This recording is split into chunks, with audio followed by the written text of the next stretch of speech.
వీక్షకులందరికీ నమస్కారం. 2025వ సంవత్సరం మే నెలలో ద్వాదశ రాశుల వారికి ఏ విధమైనటువంటి శుభాశుభ ఫలితాలు కలగబోతూ ఉన్నాయో తెలుసుకోవడానికి ముందు మే నెలలో ఉండేటువంటి ముఖ్యమైన గ్రహాల తాలూకు స్థితిగతులను గనక పరిశీలన చేస్తే మే నెల 7వ తారీఖున చాలా కాలంగా బుధుడు మీనరాశిలోనే సంచరిస్తూ ఉన్నారు. ఆయన తన యొక్క నీచ క్షేత్రాన్ని వదిలిపెట్టి మేషరాశిలోకి ఆయన సంక్రమణం చేయబోతూ ఉన్నారు. అనగా 7వ తారీఖు మే బుధుడు అశ్విని నక్షత్రంలోకి మారుతారు, అంటే మేషరాశి సంచారం. అలాగే 15వ తారీఖు మే 2 సంక్రమణాలు కనబడుతూ ఉన్నాయి. ఒకటి వృషభ సంక్రమణం, అనగా రవిగ్రహం వృషభ రాశిలోకి సంచారం చేస్తారు.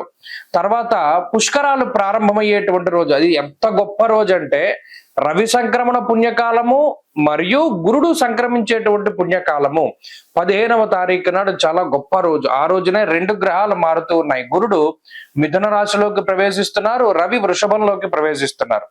అలాగే మే నెల 21వ తారీఖున రాహుకేతువుల యొక్క మార్పు, అనగా కుంభరాశిలోకి రాహు యొక్క మార్పు మరియు సింహరాశిలోకి కేతు యొక్క ప్రవేశం జరగబోతూ ఉన్నది.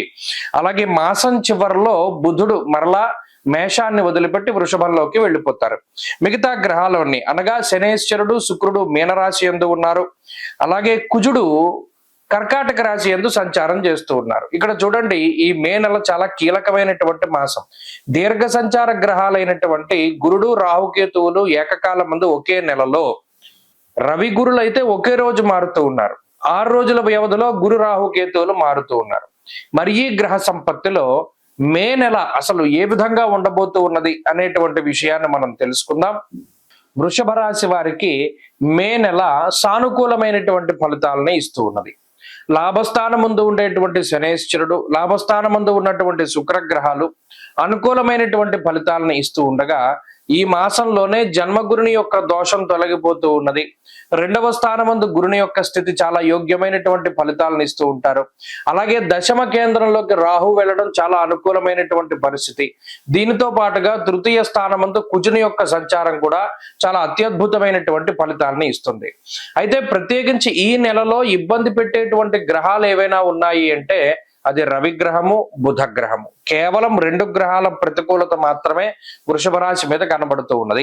ఇది చాలా చిన్న విషయం. ఒక్కొక్కసారి రవిగ్రహం ప్రతికూలించడం వల్ల కొంత నీరసము, నిస్సత్వ, అలాగే కొంత ఆత్మస్థైర్యం లోపించడము, లేదా ప్రత్యేకించి వ్యయస్థానంలో రవి ఉన్నప్పుడు స్వస్థాన నాశనం చేయవ బంధురోగో ధనక్షయం అన్నది శాస్త్రం. కొన్ని సందర్భాల్లో ధనాన్ని నష్టపోతూ ఉండేటువంటి పరిస్థితులు, కొంత ఆర్థిక ఇబ్బందులు ఏమన్నా రవి వల్ల వస్తే రావచ్చు. కానీ మిగతా గ్రహాల తాలూకు శుభ ఫలితాల వల్ల రవిచ్చేటువంటి చెడు కూడా కొంతవరకు దాన్ని మిగతా గ్రహాలతోటి ఓవర్కమ్ చేయగలుగుతారు. ఉదాహరణకి వ్యయస్థానం ముందు ఉన్నటువంటి రవి ఖర్చును సూచిస్తే, 3యంలో ఉండేటువంటి కుజుడు సౌఖ్యాన్ని, ధనలాభాన్ని కలిగిస్తూ ఉంటారు. అంటే రవిచ్చే చెడు ఫలితాన్ని కుజుడు తీసేస్తారు. ఇంకా దానితో పాటుగా లాభస్థానం ముందు శనేశ్వరుడు ధనధాన్యాది వృద్ధించ అన్నారు.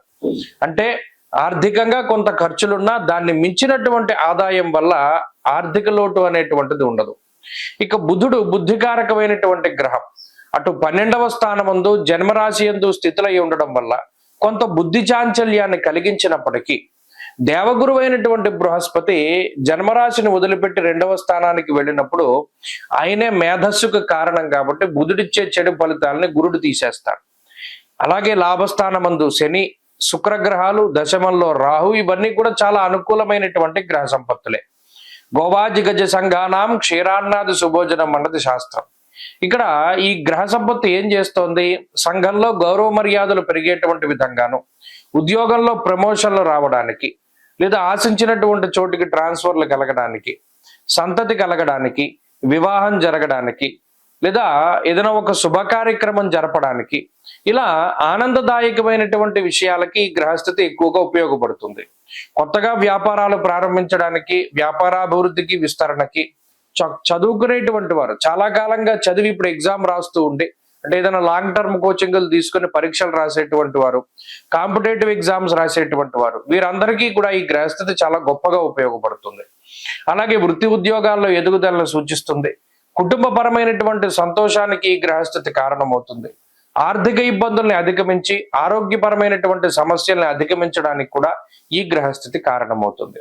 కాబట్టి ఇక్కడ ఈ రవి బుధుల తాలూకు వ్యతిరేకత మే నెలలో ఉన్నప్పటికీ కూడా మిగతా గ్రహాలన్నీ కూడా వాటిని అధిగమించేలాగా, అంటే రెండు గ్రహాలు ఇచ్చేటువంటి దోషాన్ని తీసేసేటువంటి విధంగా ఫలితాలు ఇస్తూ ఉన్నారు. కాబట్టి మే నెలంతా కూడా వృషభ రాశి వారికి అనుకూలమైనటువంటి ఫలితాలనే మనం చూడవచ్చును.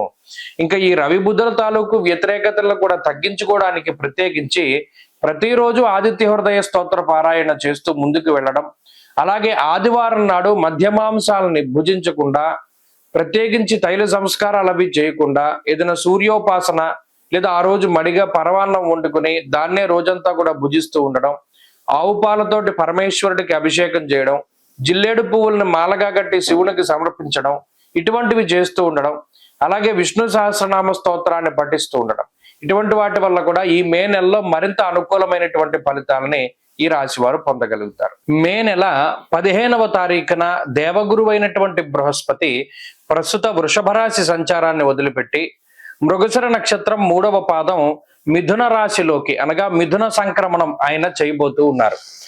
ఈ సంక్రమణంలో భాగంగా ద్వాదశ రాశుల వారికి ఏ విధమైనటువంటి శుభాశుభ ఫలితాలు కలగబోతూ ఉన్నాయి, అలాగే ప్రత్యేకించి ఈ గురుని యొక్క సంచారానికి సంబంధించినటువంటి సందేహాలు కొన్ని ఉంటాయి.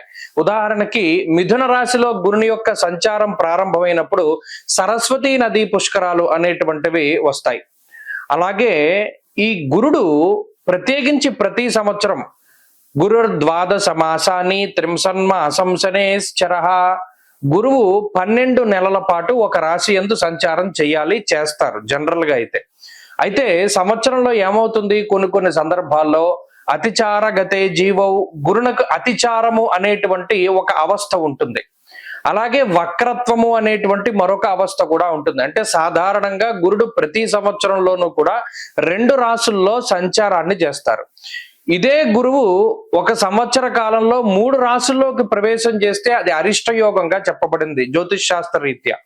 సాధారణంగా ఏమవుతుంది అంటే ఒక 9 నెలల పాటు రాశిలో ఉండి ముందు రాశిలోకి వెళ్ళి వక్రించి మళ్ళా వెనక్కి వస్తూ ఉంటారు. కానీ ఇక్కడ గురుని యొక్క ఫలితాలు చెప్పేటప్పుడు ఏం చెప్తాము, సంవత్సర కాలం పాటు ఈ ఫలితమే ఉంటుంది అని చెప్తాం. శ్రోతలు ఏం చేయాలి అంటే, ఇప్పుడు మిథున రాశిలో గురుని యొక్క సంచారం వల్ల ద్వాదశ రాశులకి ఫలితాలు మనం చెప్తూ ఉన్నాం. మధ్యలో అక్టోబర్ నెలలో గురుడు పునర్వసు 4వ పాదంలోకి వెళతారంటే కర్కాటక రాశిలోకి వెళ్ళి మళ్ళా డిసెంబర్ నెలలో మిథున రాశిలోకి వస్తారంటే మరలా బ్యాక్ వస్తారు. ఆ 2 నెలలు మినహాయించి మిగతా 10 నెలలకి ఈ ఫలితం అనేటువంటిది అన్వయం అవుతుంది. కాబట్టి ఆల్మోస్ట్ సంవత్సరం పాటు కూడా గురుడిచ్చేటువంటి ఫలితాలు ఏ విధంగా ఉన్నాయనేటువంటి విషయాన్ని మనం చాలా క్లుప్తంగా ఈ వీడియో ద్వారా తెలుసుకొనవచ్చును. అలాగే గురుని యొక్క కారకత్వాలు కొన్ని ఉంటాయి. యజన కీర్తి గృహ కాంచన పుత్ర వస్త్ర అశ్వాది కారకో గురు, దేవగురువైన బృహస్పతి సంతానానికి కారకుడు, వాహనానికి కారకులు ఆయన. అలాగే గృహానికి భూమికి సంబంధించినటువంటి కట్టుబడులకి వాటికి కూడా కారకులు, యజ్ఞయాగాది క్రతువులకి కారకులు, తీర్థయాత్రలకి దైవ దర్శనాలకి వీటికి కారకులు. ఒక్క గురుడు జాతకంలో గోచార రీత్యా బలంగా ఉంటే, జాతకంలో బలం తక్కువగా ఉన్నా కూడా కొన్ని సందర్భాల్లో గోచార గురుడు చాలా వరకు కాపాడతారు. కాబట్టి ఈ విషయాన్ని మనం దృష్టిలో పెట్టుకోవాలి. గురుబలం లేదు గోచారంలో అంటే ఆ సంవత్సరం అంతా అదృష్టం ఉండదు, దైవ బలం ఉండదు, ఏ పని చేసినా కలిసి రాదు అనేటువంటి విషయాలు ఉంటాయి. కాబట్టి ప్రతి రాశికి ఈ ఫలితాన్ని మనం అన్వయం చేసుకుంటూ వెళదాం. ఈ గురుని యొక్క మార్పు.